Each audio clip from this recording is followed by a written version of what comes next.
recorded. Let me check whether, yeah, it is now being recorded. Okay. Okay. So again, so if okay, because for recording purposes, I need to introduce myself and to introduce the class. Again, my name is Dr. Sameh Abdel Jalil, and I am going to teach you AA100A, inshallah. Okay, so what is it that we're talking about? We're talking about what the course contains, and we spoke about the difference between a course like EL121N with its focus on literature and literature genres, and on AA100A with its focus on the arts, the different arts, and we spoke about the genres that come under arts. We said sculpture, we said painting, we what else did we said music at one point, and even philosophy for our course purposes would go under the arts. Okay, so it's a very interesting course, heavy-handed indeed, but I'm sure you're going to enjoy it with perhaps some concentration, some focus. With my help and guidance, I think you're going to do an excellent job, inshallah. Okay, so what is it that we're going to do right now? We're going to skim through the course calendar. And I think I also need to kind of share the course calendar with you and see how we're going to handle the different stages of the course. Let me see how I can handle that. I think I need, first of all, yeah, do I have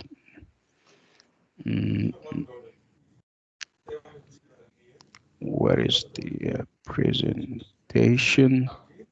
Yeah. Obviously, I'm not sharing my screen. I would like you to tell me whether it is shared or not. Okay. So where is my screen? This is not what I want. Just give me a second. Okay. So this is my screen. And shoot. Oh, okay. No, this is not the one. Yeah, open share tray. Okay.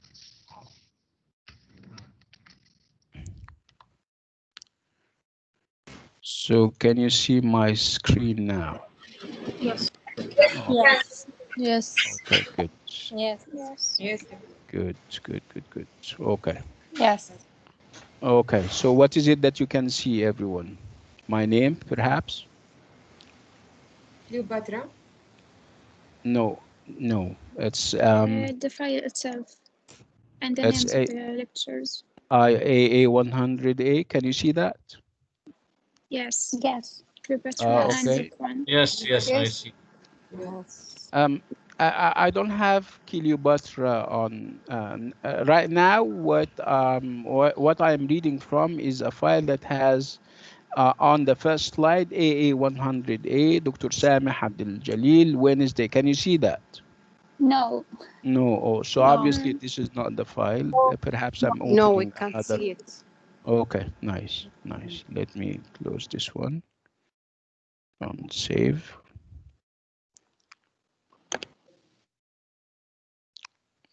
Okay.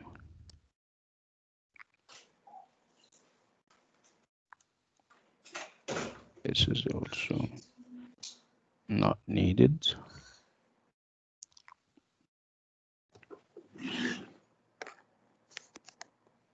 Okay, how about now?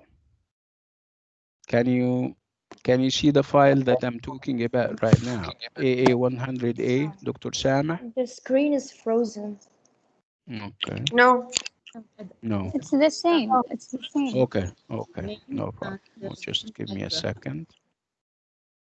I think I have to close everything. Now? Now we see you. Yeah. No. Yes, The yes. file is saying or reads AA100A. Can you see that? For me, no, No. it's not. So No, we no, can't we see. see your. No, we can't see None of your you can screen. see it, right? No, there is nothing, Doctor. Okay, There's okay. nothing I'm at sorry. Okay, okay, okay, okay. So nothing is obviously open. And then we're going to say 100.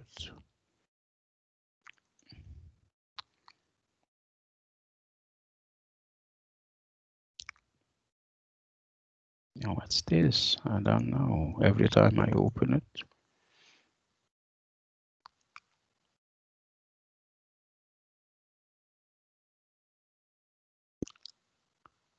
Okay. What is it that you can see now? Nothing yet. Nothing. What's that? Nothing. Nothing. Very strange. You should close your camera. What? Okay, just give me a second. I'm sure we can sort it out. secretary. Okay. Yes, now we Yes, can now. see. Yes. Now you Yes. can Now we see. can Yes, Yes, see. I now see. it's I okay. see. No. Alhamdulillah. Yes, now. Oh, Yes. okay. Thank you. But yeah, أموت وأنا Clear. مستريح. Yes, it's clear. Okay. Okay. So it's AA100A. Sometimes they say double A, and I don't know why I'm using AA. That's double A100A, and my name is Dr. Samah, and we meet every week, once a week on Wednesday at 4 p.m. These are my details if you would like to take them down. This is my email address, and this is my mobile number, and the class is being recorded, so I don't think you would need to go out of your way and get or grab a pen and write. So the class is recorded, so I don't have to worry. Okay. So this is my email. I think you'll need it, inshallah, and this is also my phone number. Okay. Thank So you. let's go to the course calendar. So this is the first semester, of course, and this is 2020, 2021, and this is, of course, the fall semester. Okay, so you know what a course calendar is by now. You've been with us for quite some time now, and you know all about it.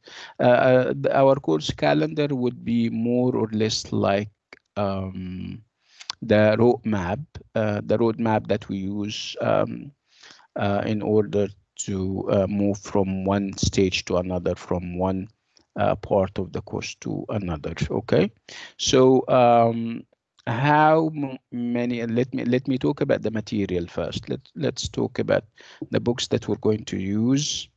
We have for this course, we're going to have two books. One of them is called Reputations, and this is book one, and the other is a book called Tradition and Descent. We'll talk about the titles and what they mean when the time is right. Okay, so within every and each book, you're going to have a number of figures. I mean, literary figures, historical figures, and we're going to also have themes and ideas. Okay, so how many weeks? Ideally, it's like 15 weeks. Sometimes they go down and they become like 13 or 14, depending on what's happening, I mean, over the space of the 15 or the 16 weeks. Okay, so book one, reputations. Of course, you know what reputations. We're going to kind of unpack the term in a minute. So book one, as you can see, is going to stay with us until week 6. By the end of week 6, we will have finished book one, which is reputations. When we're done, and as of week 7, we're going to start the second book, and it's called Tradition and Descent. And obviously, we're going to, I mean, Tradition and Descent is going to stay with us until the end of the course. Okay, and like I said, under every title, you'll have a number of figures. You're going to have a number of themes and ideas. Okay, if we skim through them, For example, in week 1, you're going to be opening book 1, Reputations, and with week 1 you will have Cleopatra. I think the name rings a bell.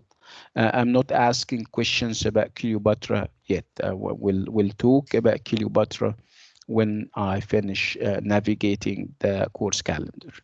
Okay, so Cleopatra, this is going to be unit 1, and it is on and about Cleopatra.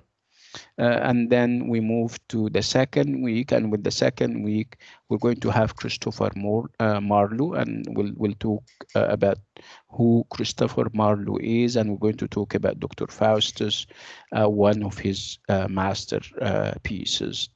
And then we move to week 3, and with week 3 we will continue with Christopher Marlowe because of how heavy-handed the ideas are when it comes to Marlowe himself, when it comes to Dr. Faustus, and we're going to have some parallels and some correspondence between Christopher Marlowe, the writer, and Dr. Faustus, his creation. When we're done with Marlowe, we're going to move to Cézanne, and Cézanne is in week 4.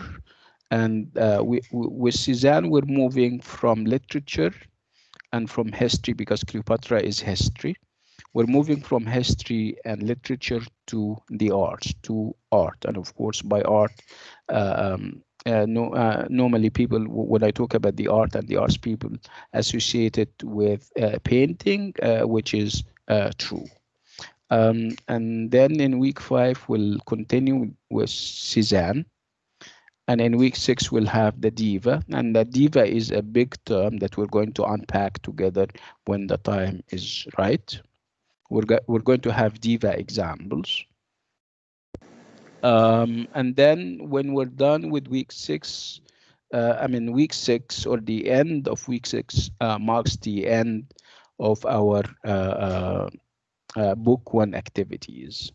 As of week 7, we move or migrate to book 2, and the title of book 2, like you have seen and noticed, is Tradition and Descent. Of course, we're going to start with unpacking what tradition means and what descent implies. With week 7 and under tradition and descent, we'll have Plato. And Plato is going to, we will be talking about Plato and his beliefs and his concepts when it comes to tradition and belief. I'm sure lots of you know who Plato is. I'm not going to waste time talking about him right now. I'm just, like I said, navigating through the course. With week 8, we're going to have, again, Plato, because Plato is heavy-handed. With Plato, we're talking philosophy, and philosophy does not lend itself to easy interpretation, as you may know. We're going to have to focus with, philosophy, because philosophy is big and is deep. Okay, it's deeper than what lots of people think. In week 9, we're going to still do tradition and descent, and this time around we're moving from philosophy to poetry. Okay, so reading poetry in week 9. In week 10, we are going to continue with poetry. In week 11, we'll talk about something else. It's going to be unit 3, and it's going to be tradition and descent in English Christianity. In week 12, we'll talk about tradition, and we're going to be having Ireland featured. You know what Ireland is. Of course, it's a big country. It's a country in Europe, of course. And with Ireland, we come to the end of our course, hopefully, inshallah. Is that clear? Do you have any questions about the calendar? No. No, thanks for Okay. the lecture. Teacher, how many in the TMA, teacher? I'll talk about assessment in a minute. Just let me just, now this is also a point of order.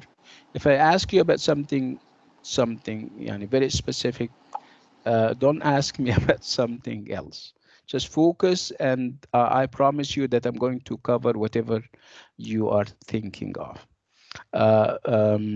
So again, these are the different elements, and these are the different stages that we're going to go through throughout the course. And like I said, we have two books. One of them is called Reputations, and the other is called Tradition and Descent. Okay, let's move to assessment, because assessment is very important. And assessment, of course, means the 100 marks that we break down.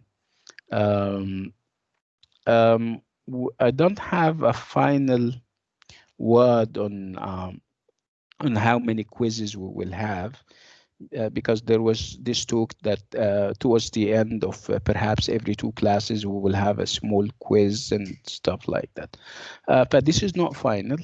What is perhaps final would be the TMA.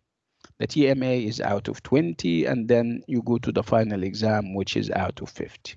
This makes them 70, and then we have the 30 marks that are normally left for and allocated for quizzes. We'll talk about the the shape and the form and the quizzes perhaps next time. I need to perhaps have a meeting with the BCC and the GCC, and we can come up with something decent, inshallah. But of course, by now you know what the TMA is, right? Right. So when I say TMA, you know the associations of TMA. It's something that we post on the LMS, and then you go and download it, and within a time frame, right, Yes, yes, we you know. work on it, and then you upload it again on the LMS, right? And this Yes. is again is out of 20. Of course, the themes and the ideas are based on and are inspired by the discussions that we have in class on the themes that we have on the calendar. The final exam is out of 50, and it used to cover the whole material, but somehow we don't have that anymore. Perhaps it's going to cover the second part of the course, and not no final word yet anyway. The TMA, we don't know whether the final is going to be home based. Remember, we used to have that, but this is not um, clear yet. Perhaps they will ask you to come to the university and you have regular exams. So all you need to know is that you have a final, and it is going to be out of 50. If there are any updates, if there are any changes, we're going to create a WhatsApp group for easy access and for easy communication.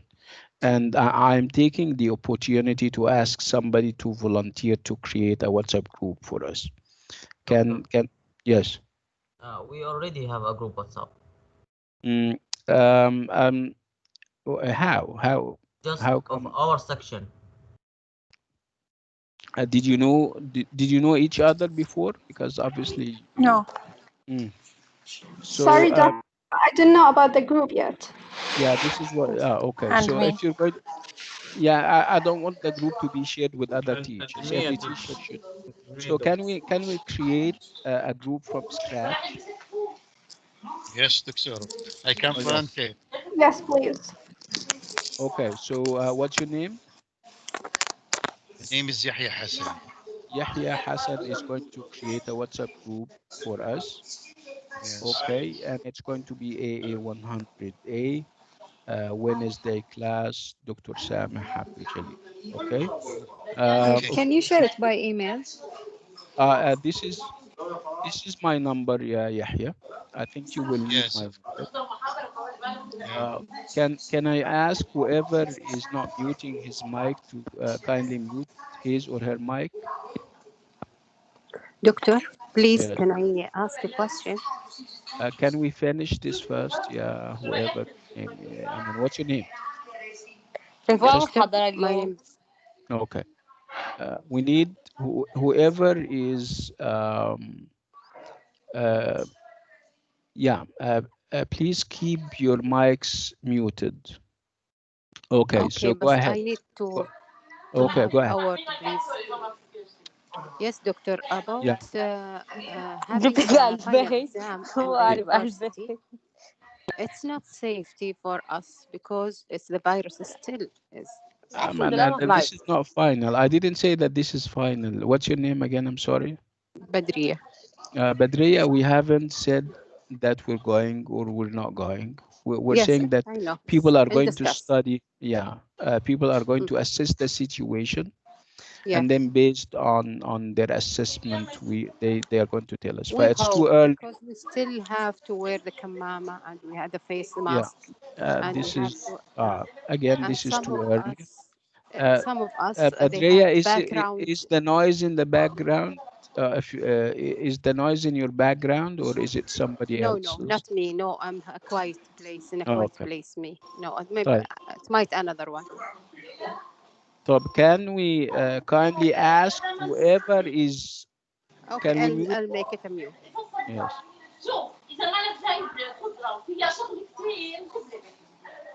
What's your name? I think we have a young lady by the name of Farah, and we're inviting Farah to kind of mute her mic, please. Farah, mute your mic, please. Yes, Doctor. Mute your mic. Yes, Doctor. Yes. Farah. Okay, please mute your mic because obviously your mic is on, is active. Oh. So it's Farah and Sarah El Shaya. Yes. Yes, Doctor. Please mute your mics, please. Yes, Doctor. Please mute your mics. I'm not going to spend the rest of my life بنات سكروا asking you. Yes, please. الميكروفون عندكم. Okay. Okay, good. Okay, again, we're creating a WhatsApp group. Okay, for easy access and for fast and quick communication. If I need. So this is disturbing, يا جماعة. This is disturbing, please.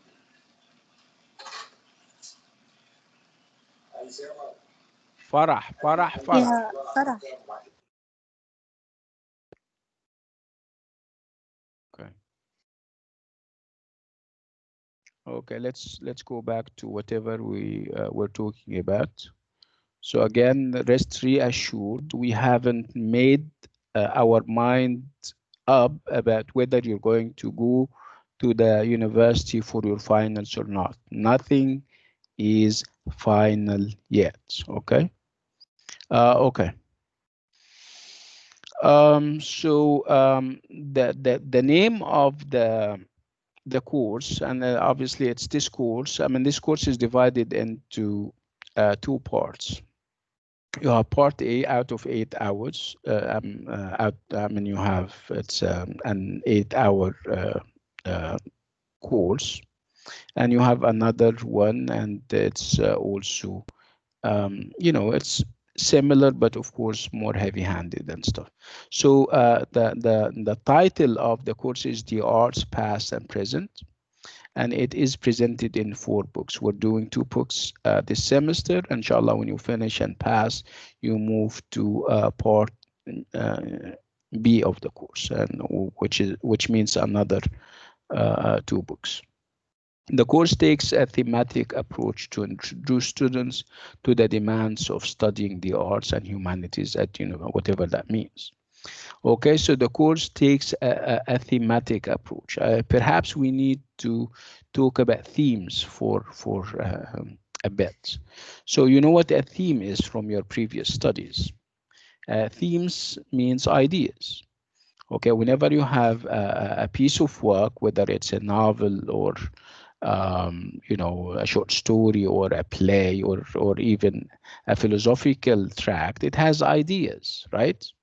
And those ideas are called themes. Whenever you have something whenever you have a pattern or something getting repeated or over again in a work, it means that you know that the writer is trying to communicate something to us. He is trying to get across certain across to us certain ideas. So a theme would be the main idea or the main ideas that you have in a work. Okay. um, can we talk about some of the themes? When I say the theme of love, for example, in Shakespeare's Romeo and Juliet, for example, when I talk about the theme of anger and the theme of jealousy in Othello by Shakespeare, when I talk about the theme of established order in a play like I mean, Dr. Faustus. I mean, the theme of vaulting ambition, the fact that I mean, the play is all about this guy who wants to go beyond his limits. But this is a theme because you see lots. I mean, the idea is getting repeated through the action of the protagonist or the main character. Okay, so whenever we talk about literature and whenever we talk about the arts, we talk about themes and techniques. Okay, so whenever you study a work of art, whether it's literature or artist, one of the arts, your approach is either thematic or technical and formal. Okay, so a theme, if your approach is thematic, it means that you focus on the ideas. Okay, but if your approach is formal, from the word form, if your approach is technical, from the word technique, it means that you're focusing on the structure. You're focusing on what makes this work a work, what makes it, if it's a poem, you're focusing on not on the ideas, but on the form and the structure and perhaps the internal music in order to prove that this is a poem. Okay, we'll talk more about that when the time is right. So again, even in exams, even in assignments, we either ask you to adopt and use a thematic approach or a technical approach. So a thematic would mean that we ask you to explore the ideas and how they are developed and stuff like that.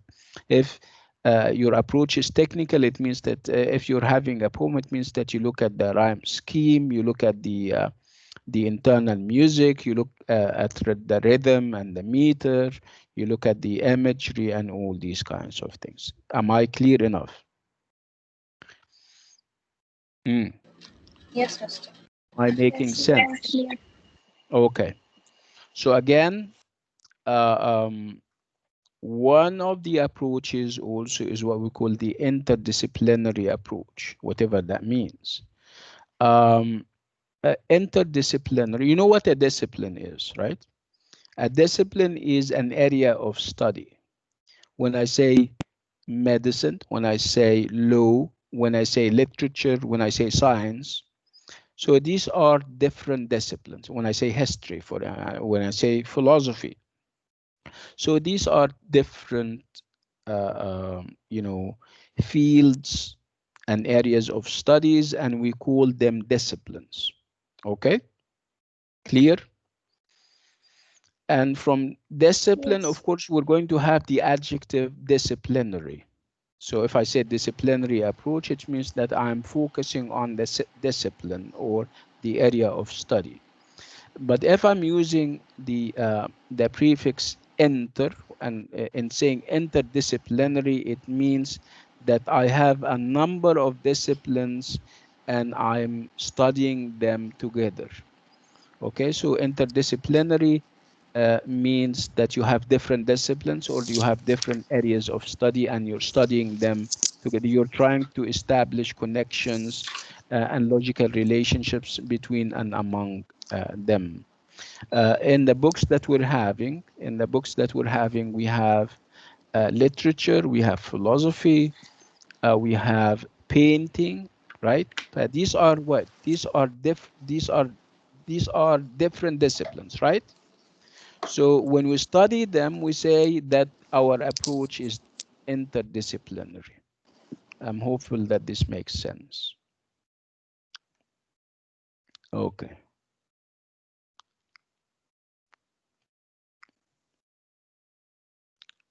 Okay. So it presents case studies around shared themes. We have shared themes. We have ideas that gets repeated and cuts across the different chapters and units. For example, as you're going to see, we're dealing with Cleopatra, for example, and then in the next unit we're going to deal with Christopher Marlowe. When you look at them, you're going to see that Cleopatra is a historical figure while Christopher Marlowe is a literary figure. Okay, so what combines them? What do they share? They share the fact that their life was not just another life. It was not ordinary. It was full of controversy, and it was no two people agreed on them. So this is the shared theme, the fact that they were controversial. Controversial means that people are polarized over them. People are divided. When we talk, for example, about Cleopatra, some people love Cleopatra like you can never imagine, and then other people denigrate her and say that she was lousy, she was bad, she was kind of trying to disrupt the peaceful households and stuff like that. So when we go to Marlowe, we're going to have the same thing. He's not that only individual that we meet. He's not just another literary figure. I mean, he has in his life lots of problems, and he was much of a macho where he doesn't settle down. He picks up fights with people, which is very strange. And this is something strange, and you cannot reconcile with the fact that he is a writer. And of course, you know that writers are very sensible, and they are very sensitive and sheltered and everything. He wasn't that. And perhaps this is one of the reasons why we're studying him. So the idea is that these are shared themes that cut across the whole book. And that's why we're saying that the approach is interdisciplinary. We have the discipline of history in the case of Cleopatra. We have the discipline of literature in the case of Marlowe. We have the discipline of painting in the case of Cézanne. Okay.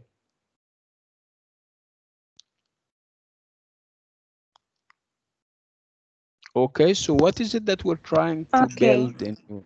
What is it that why are we doing that? Why are we tormenting you with these big ideas? Obviously, we have a goal, and this goal would be to kind of give you a thorough grounding, a thorough and a complete and a total, foundation in the arts and humanities. And of course, in the arts, I would mean music, I would mean painting. Okay, and in humanities, I would mean literature and philosophy. Okay, so the course will demonstrate that the term arts and humanities covers a large range of subject areas, of course, different subject areas. Okay, so subject areas means disciplines. You have art history, you have classical studies, you have English, you have history, right? You have music, philosophy, and religious studies. So these are different, subject areas. These are different disciplines, and that's why we're saying that our approach in dealing with them is interdisciplinary, which means that we look at their points, what they share, their points of commonality, whatever is common among them, and we study them.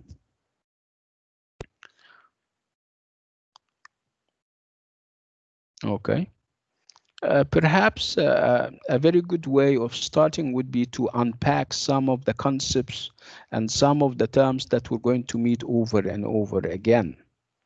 Okay. Here is some kind. It's a table where perhaps I collected some of the words that are going to get repeated, and these words are, like I said, are very. They are full of associations. You mention the word, and you have so many definitions and so many ideas and associations of it. Let's look at the word tharu, for example. When I say tharu, grounding in the arts and humanities. So tharu means complete, right? Comprehensive, right? And of course, you know what grounding means. Grounding means foundation and background. Of course, we spoke about the arts. What are the arts, everyone? Like poetry or songs. No. Okay, we'll keep poetry to literature, and we're going to say that literature would go under humanities. So with arts, we would say music, we would say sculpture. What else? So music, sculpture. Medicine. Medicine. What? Medicine. No, medicine is science. It's a third column. So you would have arts, humanities, and science. Yes. So we're saying music, we're saying painting, we're saying maybe. sculpture, performance. We'll say that performance would go under arts, right? Yes. Okay. So let's move to humanities. What goes under humanities? Literature, yeah, literature would go under humanities. Philosophy, yes, philosophy would go under humanities. History. A history would go under humanities. Excellent. History would go under humanities. Culture. Literature, yeah, literature is under humanities. What? Culture. Culture, you mean culture? Yeah, culture would go. Yes. No, slash. No. Okay, so culture would go under humanities. Technology. No. Technology would be a totally different category, and we would put it under perhaps science. You know, when we talk about science, you have pure science and you have applied science. So under applied science, you would have technology. Let's go to arts and humanities because we're not interested in technology right now.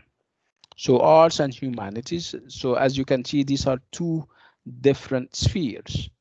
That's why our approach is interdisciplinary. We spoke about theme, and we said that theme and themes would be the main ideas in any given work, right? Okay, and themes are either topical or universal. Universal means that some of the themes, cut across countries and cultures. If you talk about the theme of love, so love is obviously universal. It's everywhere, right? When you talk about compassion, when you talk about jealousy, these are universal themes. Universal means that they can go beyond a given culture. But if I talk about education in Saudi Arabia, but this is obviously not a universal theme because it is exclusive to Saudi Arabia. When I talk about tradition in the Gulf, so obviously I am talking about something that is exclusive to the Gulf, and in this case, I'm going to say that the theme or the topic is topical, is local.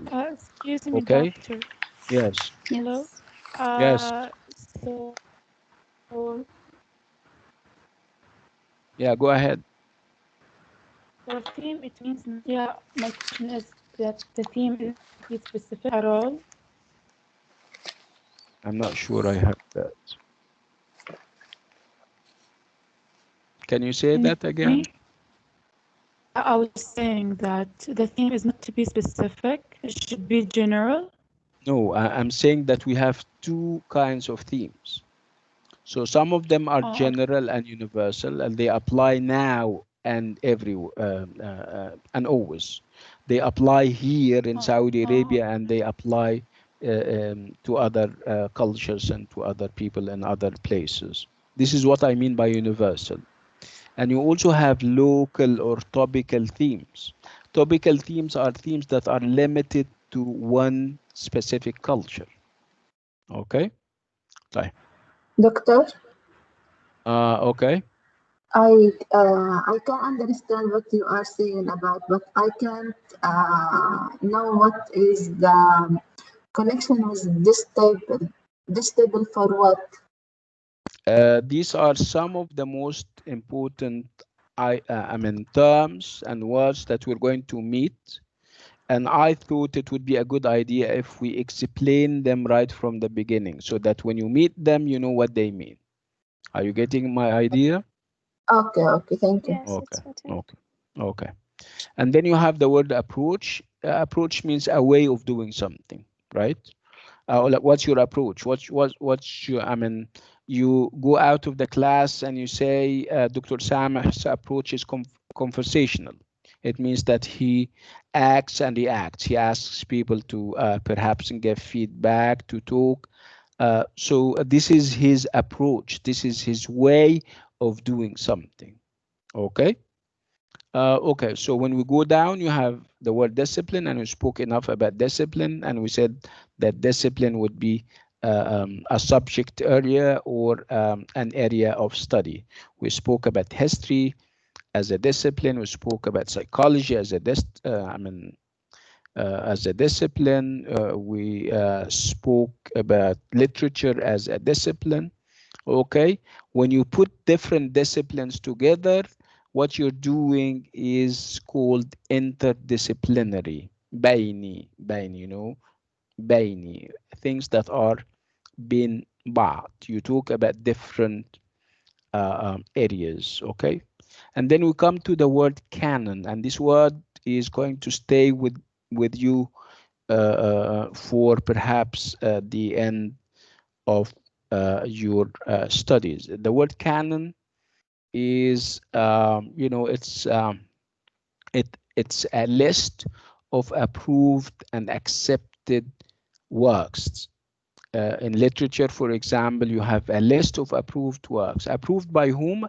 Approved by society, approved by the culture, by the critics. They say, for example, that this and that work of art are canonized, and canonized means that they are part of the canon. They are part of the list of works that people are advised to read. Okay, when I talk about Shakespeare, for example, you know, Shakespeare is a canonized writer. Canonized means that everybody approves him. Whenever I ask you to recommend something, you say, why don't you read Shakespeare? Right? So this is called the canon. Okay, so some writers are not part of the canon. Okay, so the canon in the past was all white, was all European, was all male, was all green-eyed. What do I mean by that? In the past, and this is not happening anymore, nobody would hear of African writers, for example, or Arab writers. The focus was only on European writers. Okay, because this was the canon. Okay, so the canon in the past was white.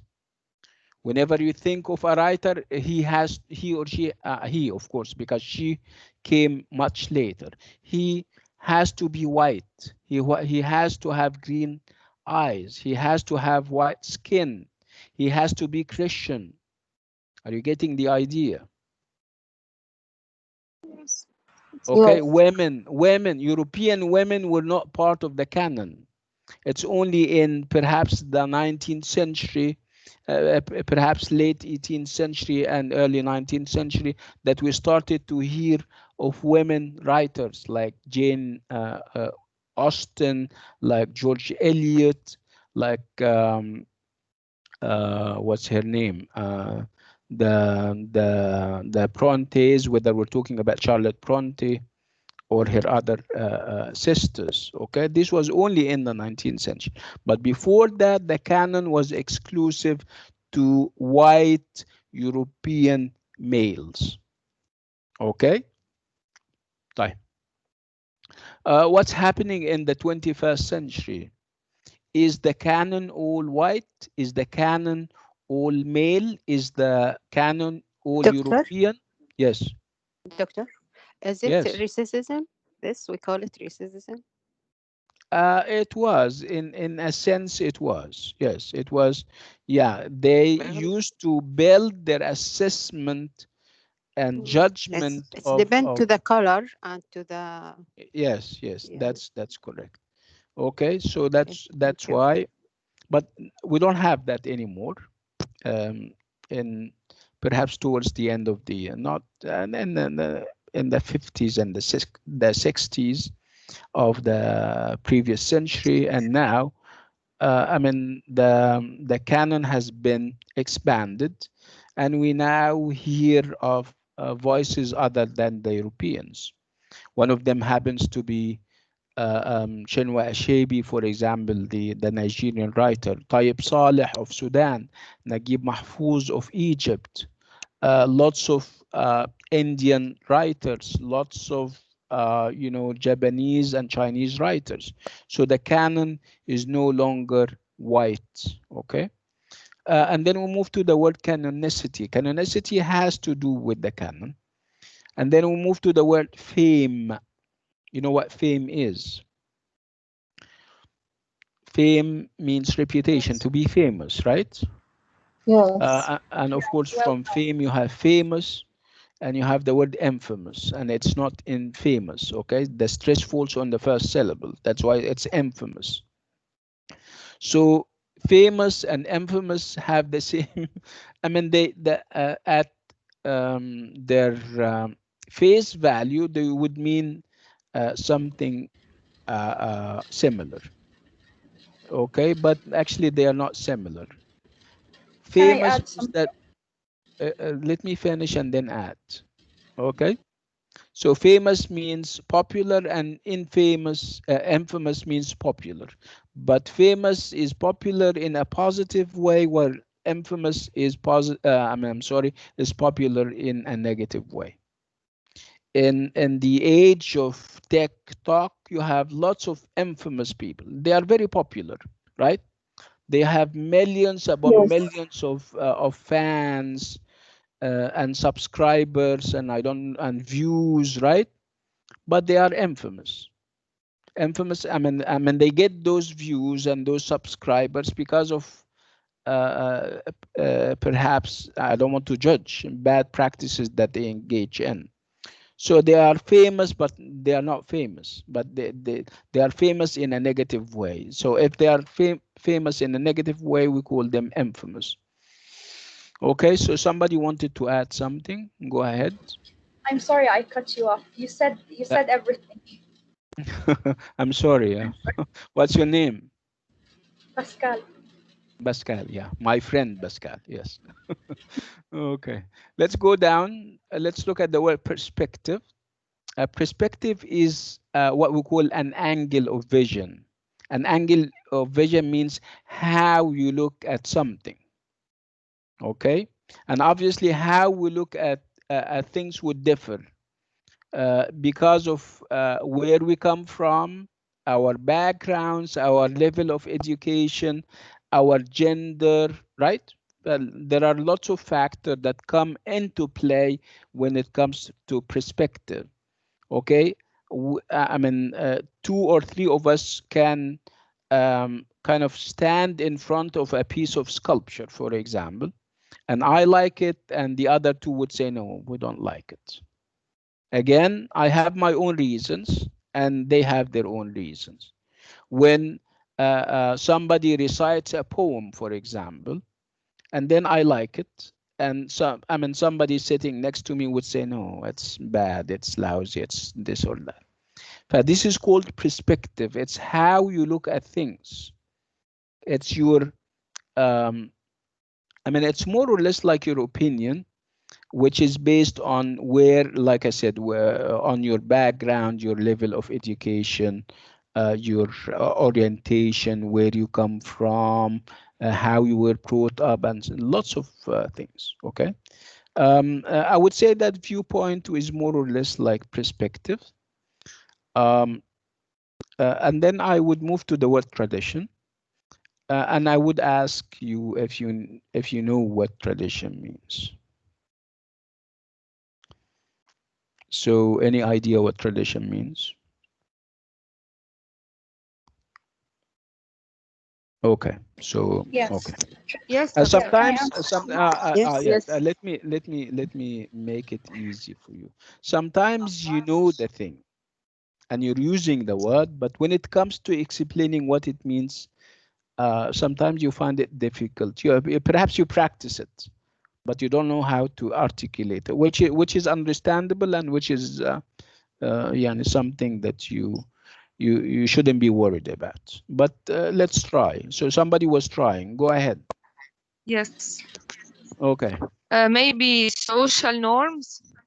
Yeah, I like the word norms. Okay, so tradition would be the set of norms that people go by that regulate the life of people in a given society. Thank you so much for the word norms. So those Can I norms, say something? can I finish something? Sorry. Okay, so norms would be social, cultural, right, historical. Okay, so tradition would be, um, I mean, the rules and regulations that people at one point would go by. Okay, and tradition can be like what your colleague said, it can be social, and they can also be cultural, and they can also be artistic. Artistic means that you have rules and regulations that you make art with. Um, let's talk about education, for example. So education and teaching has traditions. We have what we call traditional teaching, and you now have non-conventional teaching, if you like. So tradition is more about rules and regulations that people were brought up to follow and obey. Okay, we have a problem. What happens if I don't obey and follow those sets of norms, or those sets of tradition? Do we have a problem? Yes, we have a problem. Okay, most people follow tradition, but we have a percentage that does not see tradition as holy cow that we have to follow blindly. Okay, in art, for example, you have writers who write in the same way, but sometimes you have a writer who writes in a different way. So this writer is not following tradition, right? So the level of acceptance would be a little bit difficult. At the beginning, he might not be accepted. People are going to say, you're not following our tradition. You're writing poetry that we don't understand, for example. You're painting paintings that we're not used to. In this case, we're talking about the idea of descent. So descending would be to deviate from the norms, to go beyond tradition, not to observe tradition. Is this a problem? Sometimes it is. You don't get recognition and acceptance. Oh, I'm sure you're familiar with classical poetry, right? Classical poetry, where I'm talking about Arabic poetry, by the way, where you normally have two lines of poetry, right? And then another two lines, and there is this split between them, right? Nowadays, you have, you know, I mean, the line is not split anymore. It's one line that you're having. And you don't have, I mean, the right, some of the poets of today do not observe meter and even the rhythm. Okay, you don't have rhyme schemes rhyming. You don't have two lines or three lines rhyming together anymore. They don't observe that. In this case, we say that those guys are violating the traditional way of writing poetry. Would that cause them issues and problems? Yes, it used to cause them issues and problems because people are not used to this kind of poetry. It would take them years and years to get recognition. Are you familiar with that? We have classical poetry, and now we have what they call perhaps free verse or Yes, yeah. yes. Sometimes you don't have the acceptance that you want because of how you write poetry, because how revolutionary you are in writing poetry. Okay, so we'll talk about that in detail, inshallah. And then you have the somebody wanted to say something and I stopped her. Go ahead. Badreya, is it Badreya that we're having? Badreya, you had something and you wanted to share with us. Yes. Go ahead. Yes, doctor. Sorry for coming through. I was going to say about the tradition. It's the way of the life of the events of socialities.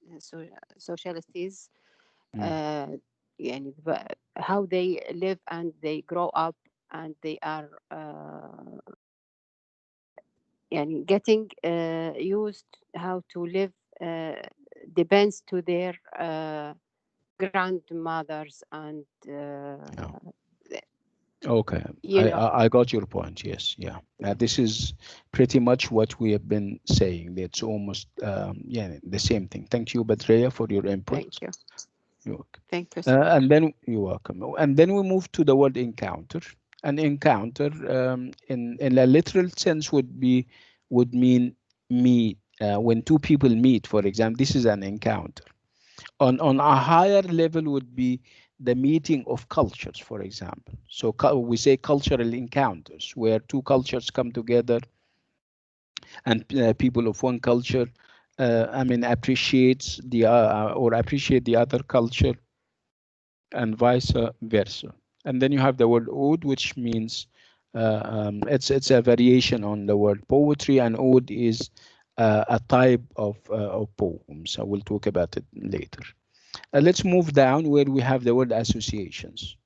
And we're going to meet this word a lot. Associations, and when I say the associations of a word, it means whatever this word triggers at the back of your mind. Okay, whatever ideas this word triggers at the back of your mind. Let me give you an example. When I say Saudi Arabia, it's a word, right? Saudi Arabia is a phrase or a word. When I say Saudi Arabia, lots of associations come to mind. Like what? A big country in West Asia, Muslim country, Mecca, Medina, right? And Riyadh. oil. And what? And oil. I'm not sure I'm getting that. I Okay, think so she means petrol. Oil. Yeah, okay, oil. Yes. Okay, so these are the associations. When I say these are the associations that the word Saudi Arabia would trigger. When I say, for example, Microsoft, what comes to your mind when I say Microsoft? Internet. What are the associations? Internet. What else? Windows. Windows.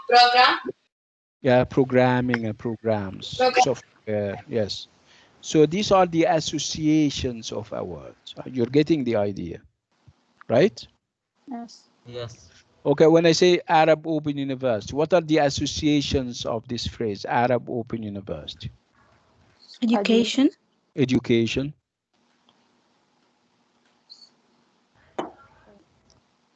Certificates.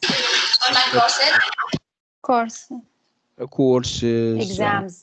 exams. Okay, Yes. yeah, very good. So these are the associations of our connotation is almost the same thing. How about denotation? Denotation means the literal meaning of a word. Okay, so Evidence. denotation means the literal means the dictionary meaning of a word without the associations. We're not talking about the associations of a word. We're not talking about the ideas that a word may trigger. We're focusing on literal translation of words. Okay, let's move. So sources, secondary sources and primary sources. So what's a source? Of course, we don't mean the literal meaning of source. Source in academia or in universities means the books that you use. Okay, sources are books that you use, things that you read. Because if I say books, I would. Doctor, Uh, same I say مصادر. yeah, yes, Masad, yes.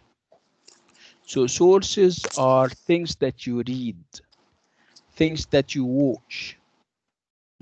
Okay, References. things that you even listen to.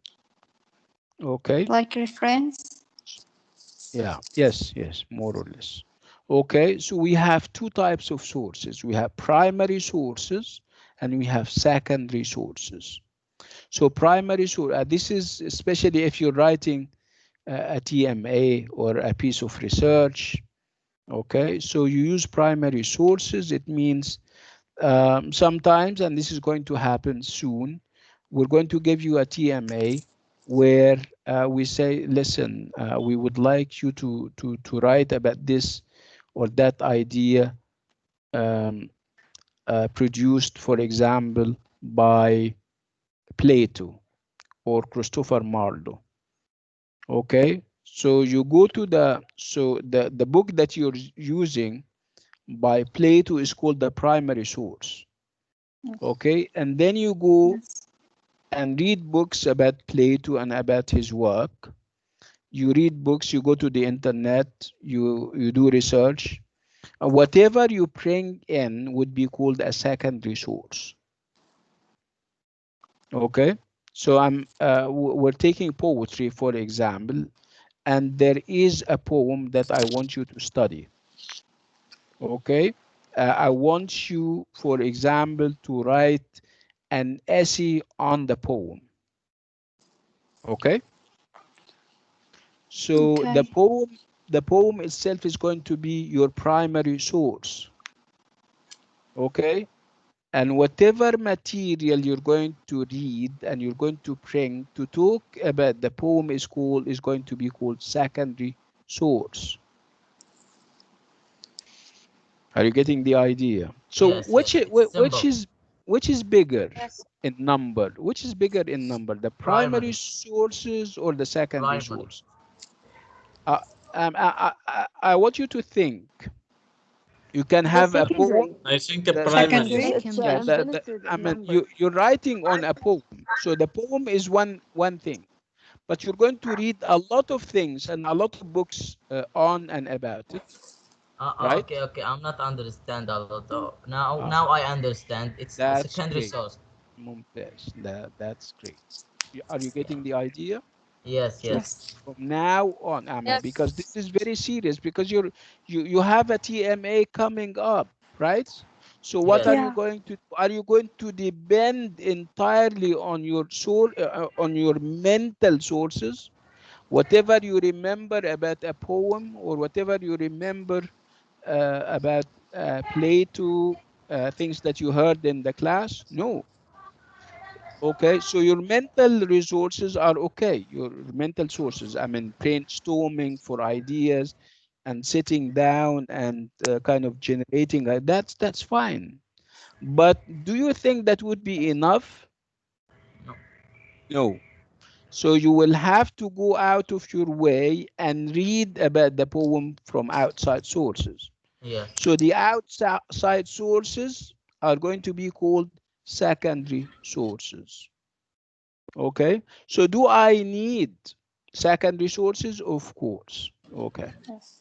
So should I use them as is? No, of course you read them. You get whatever you think is useful, whatever you think would support your idea. Okay. So should I take stuff as is and put it in my essay? No. Right? So what happens if I take stuff and put it as is in my essay? Is that okay? I don't think it's okay. Sometimes you need to rephrase some. You shouldn't be taking the whole thing. So what happens if I put it and I don't mention where I got it from? What do you think of this?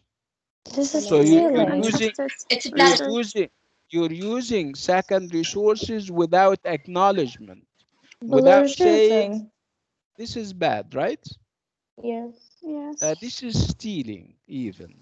Stealing. Yes. Do we steal ideas? Yes, people steal ideas. It's called plagiarism.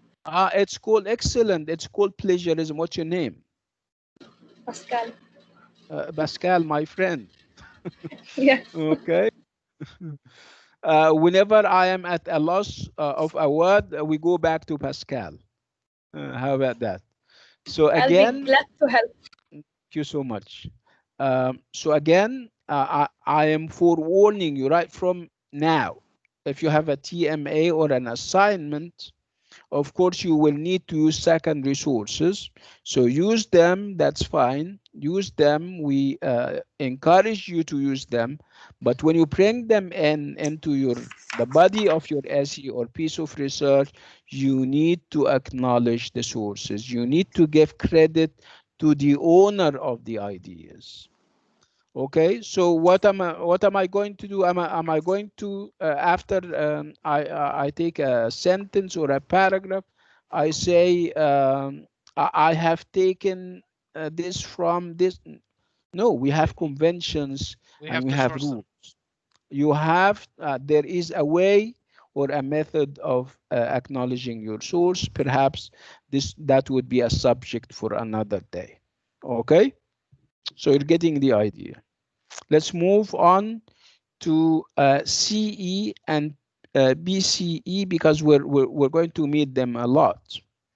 Okay, they are normally associated with years. So CE means common era, while BCE means before common era. What's that? It's the Uh, date, the calendar. Okay, it's the calendar. Of course, we're agreed on the fact that we're using the Christian calendar. The Christian Yeah. calendar starts perhaps with the birth of Jesus Jesus. Christ. Okay, but I mean, so it's normally BC.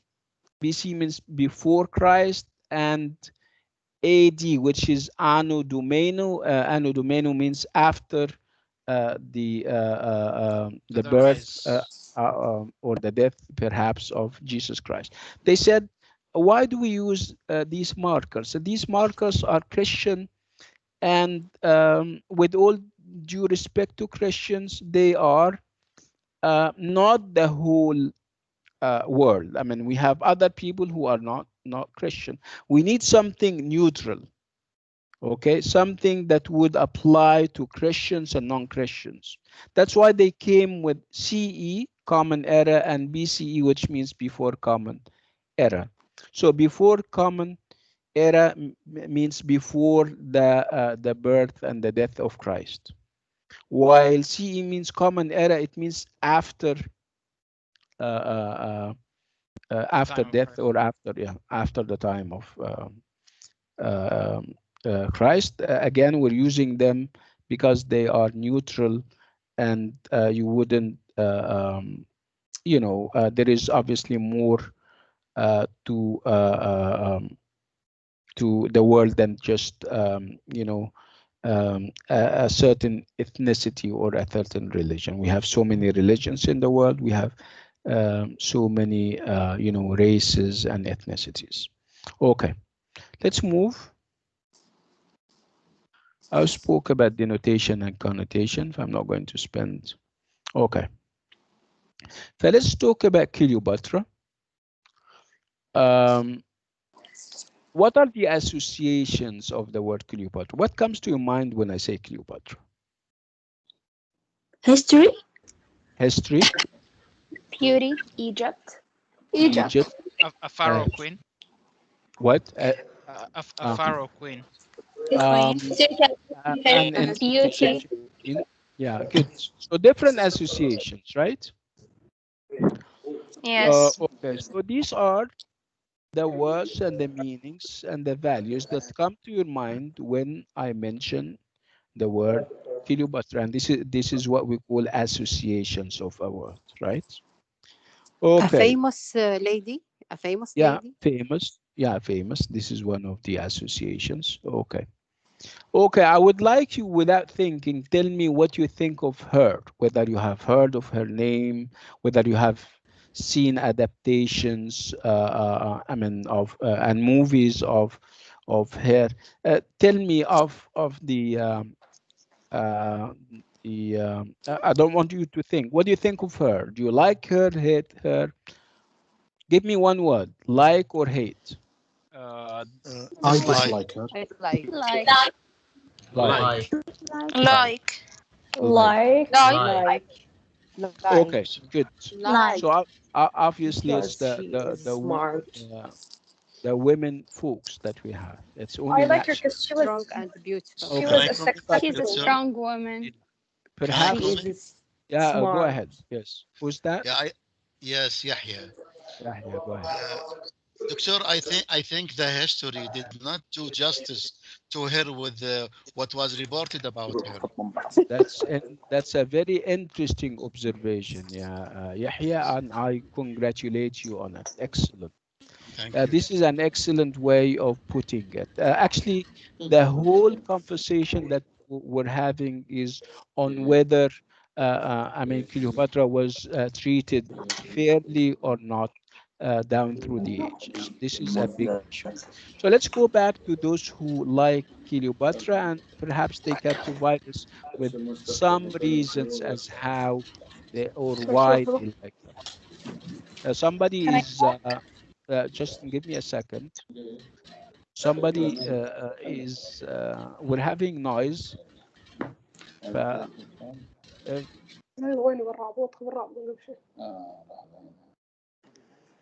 okay, can you mute your mic? Whoever is using the mic, can you kindly mute your mic?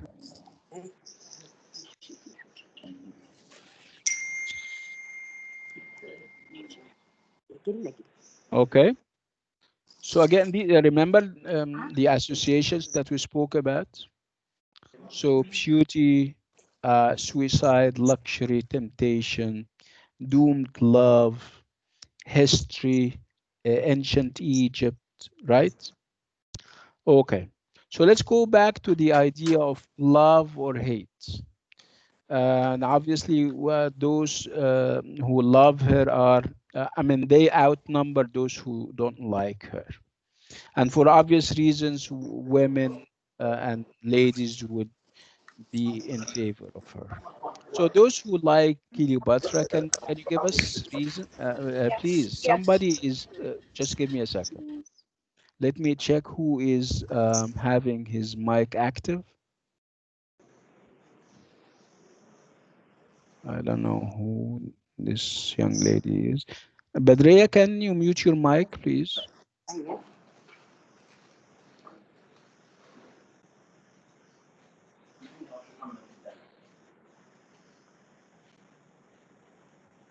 Okay.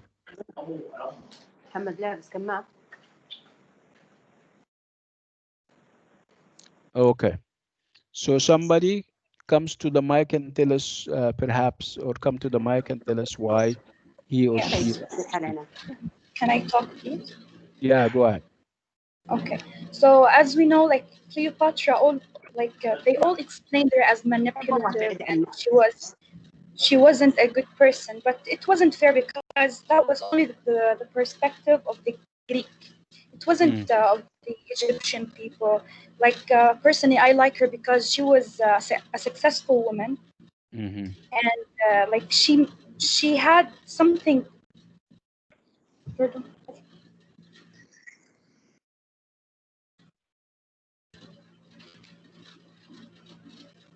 Yeah, Pascal, are you still with us? Sorry, my mic isn't working good enough. We can hear you fine. We can hear you fine. So she made something like important. She had a beautiful role in like the Greek mythology, Egypt.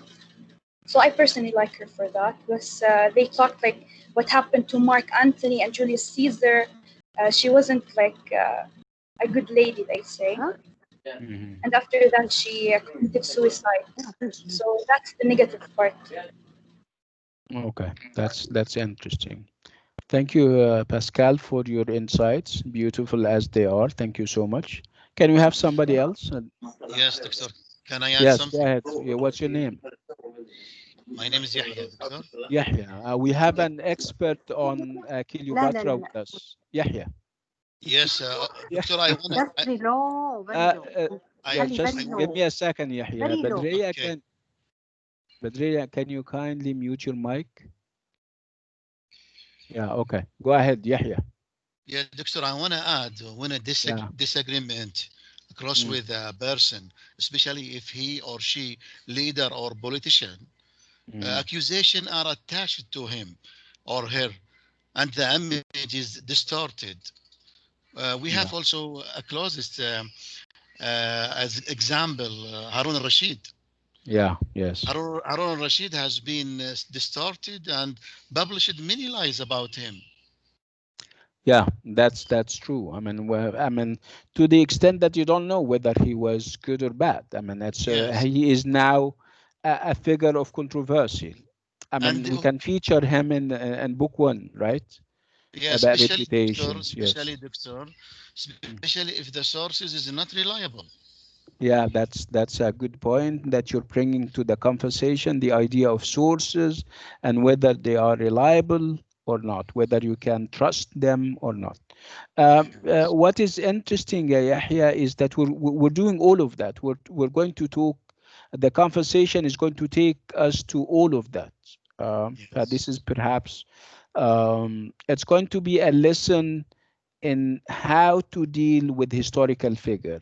It's going to be a history, a lesson in not to take whatever people say for granted. You have to use your mind. You need to think and you need to sort things out and see for yourself. Don't get ready-made judgments and assessments of people. You need to think for yourself and you need to come up with your own conclusions. This seems to be one of the perhaps the lessons that we're going to come out with from this course and from the book on reputations especially.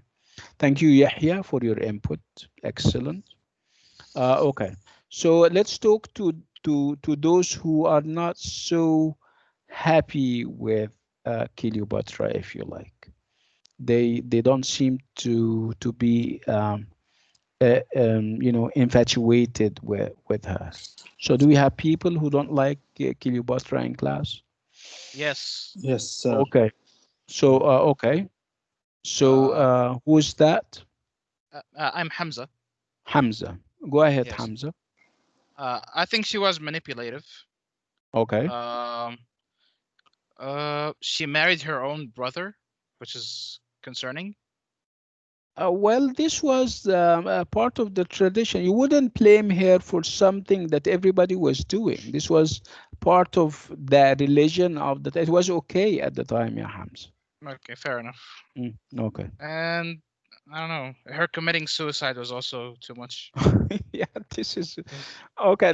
I mean, let's go. I mean, beyond the fact that she she got married to her brother and she also committed suicide because they didn't have religion in the traditional sense of the word. Remember, we're talking about Cleopatra before Judaism, before the Jews. I mean, obviously, the No, Jews and no, she was Judaism. actually after Judaism. Are you sure? Yes, I'm 100%. She was Uh, during the Roman Empire by Julius Caesar. which does not mean that this was after Judaism. I think we need to fact check. But anyway, I mean, if Judaism existed at the time, it was in its Yeah, um, she wasn't a Jew, that's for sure. infancy. Yeah, it was. So we wouldn't tax her or sanction her based on that. Perhaps you may have other reasons why you have this dislike for her, apart I from guess only committing manipulation. the fact that she was manipulative. Yes, I guess Okay, give that's. me examples of this manipulation that you're talking about. I recall she manipulated like two Roman generals, I think.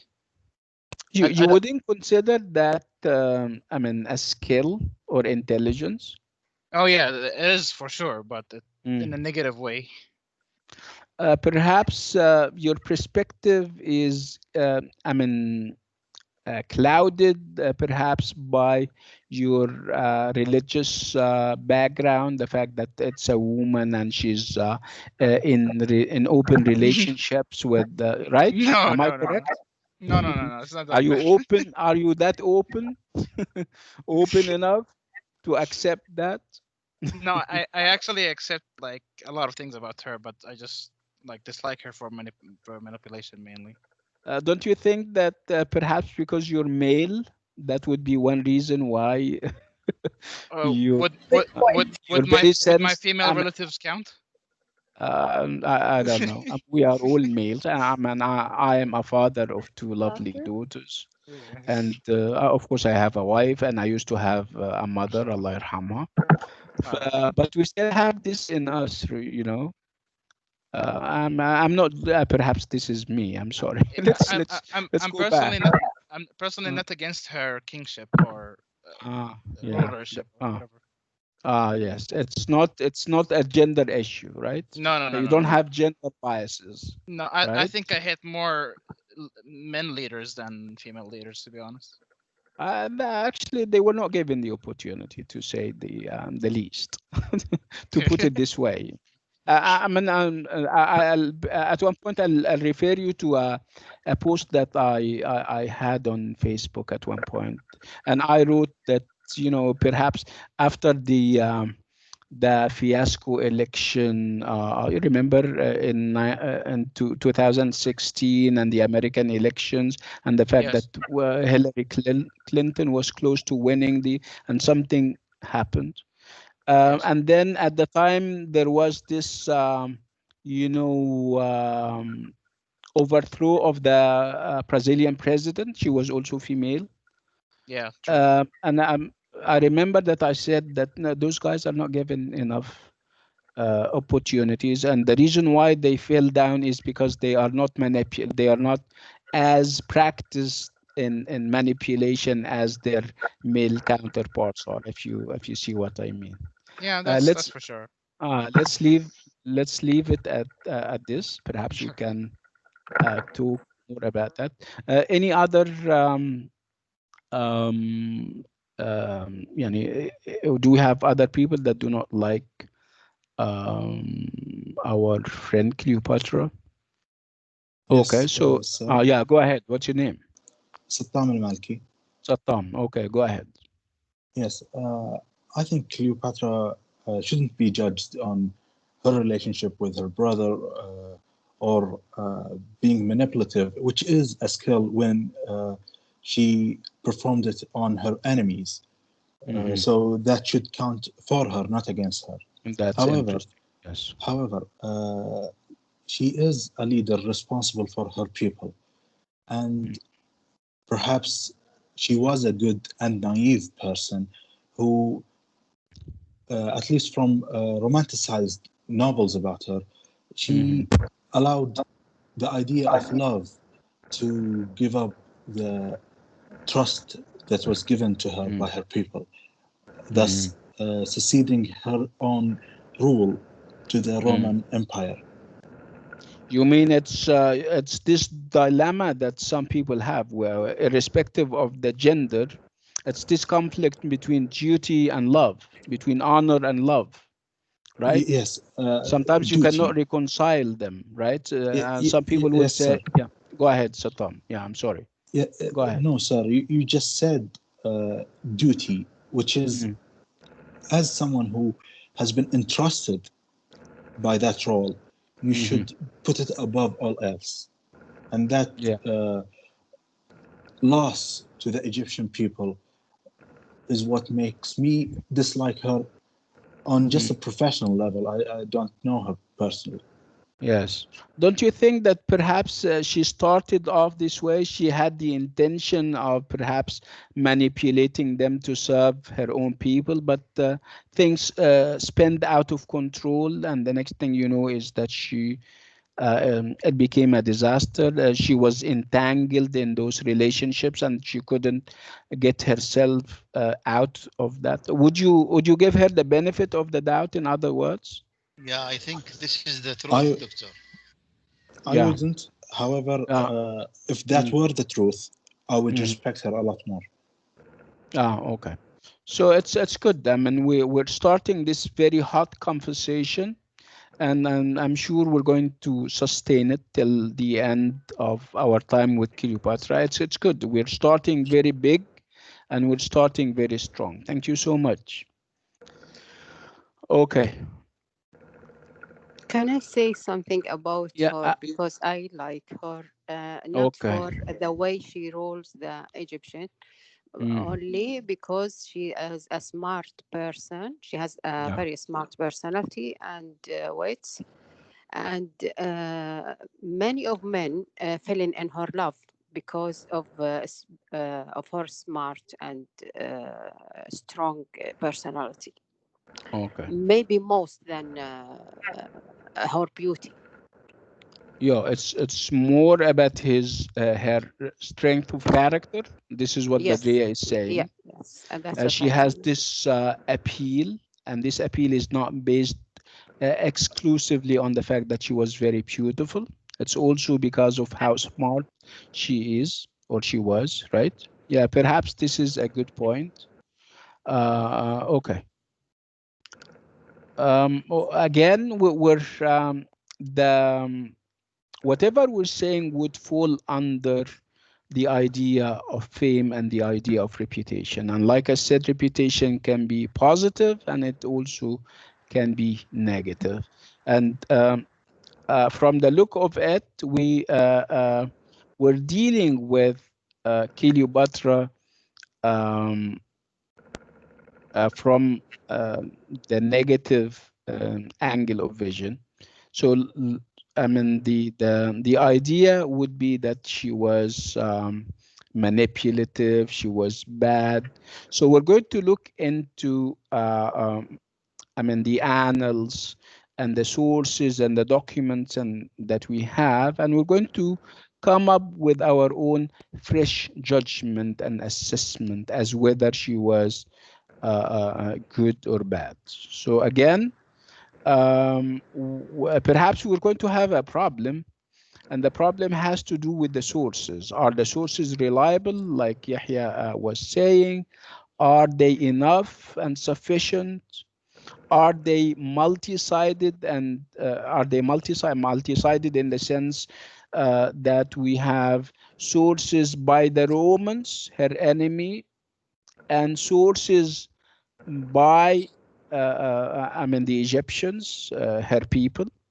These are some of the questions that we have to think about before we come up with I mean, a final assessment and a final judgment as whether she was good or bad.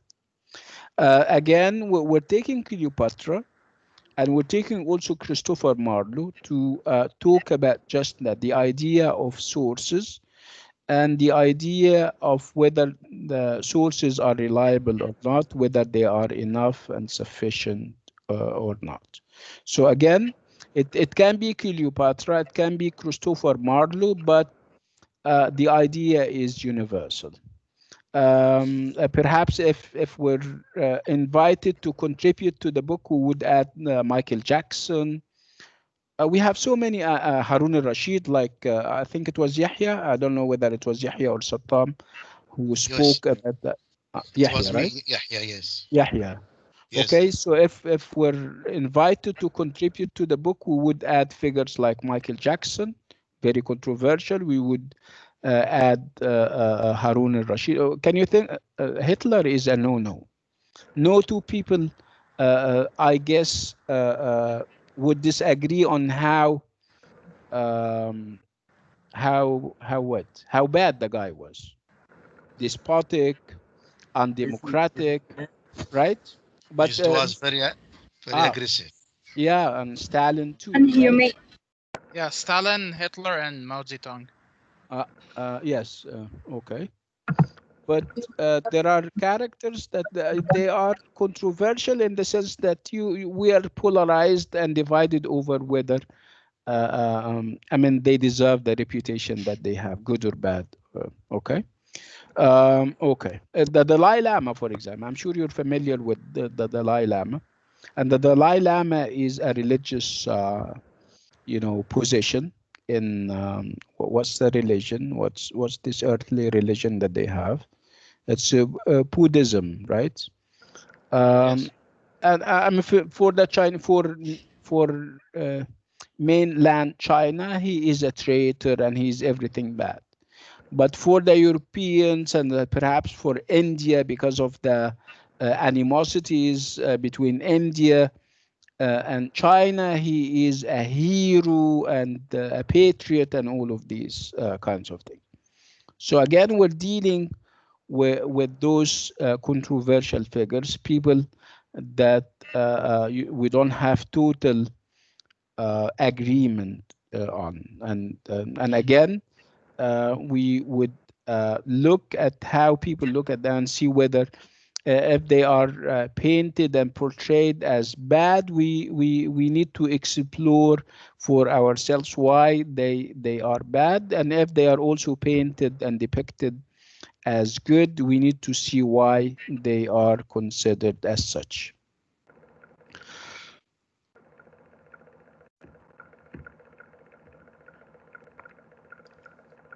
Okay, so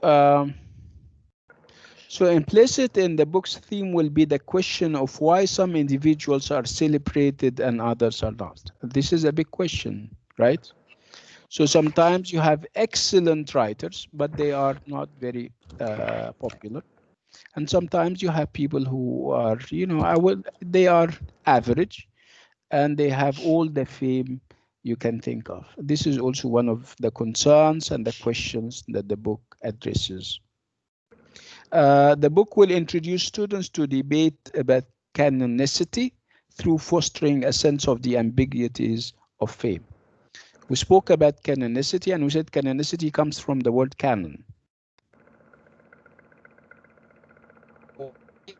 Yes.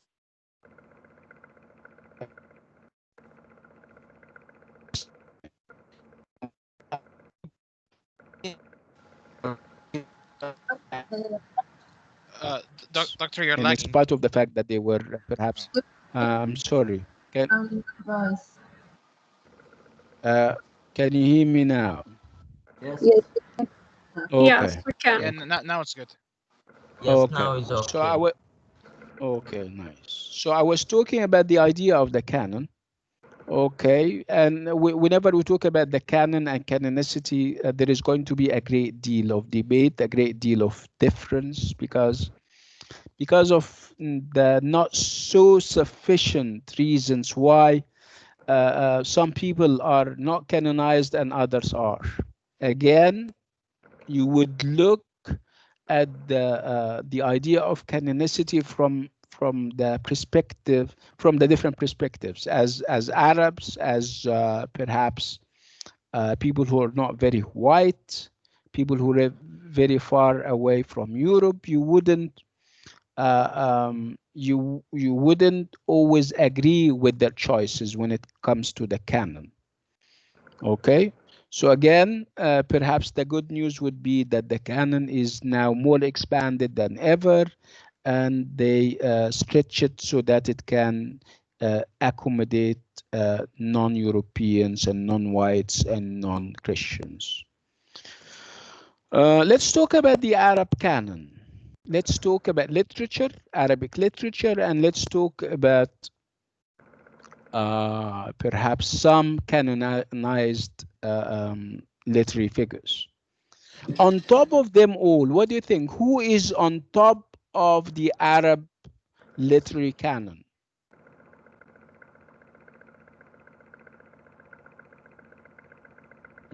What do you think? What do you mean? Like, excuse me, doctor?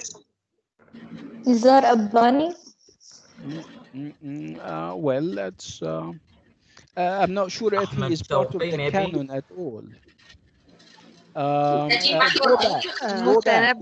Go back. Al-Mutanabbi, excellent. And this is also a value judgment. That's an opinion, more or less. But I think we all agree on the fact that whenever poetry is mentioned, people have Al-Mutanabbi in mind, right? So Al-Mutanabbi is the most canonized writer, if I can say. Yes, He's not I think as it's the most. okay, if you compare him, because obviously we have two Imru al-Qaises, Yes. right? But we have one Right. Mutanabbi, one single Mutanabbi, right? Okay. Okay, so the Arabic canon would have people like Al-Mutanabbi on top. You would have Imru al-Qais. You would have Ahmad Shaw'i, right? Hassan ibn Thabit. Right. Hassan ibn Thabit. Khalil Jabr. Khalil. Antar bin Shaddad.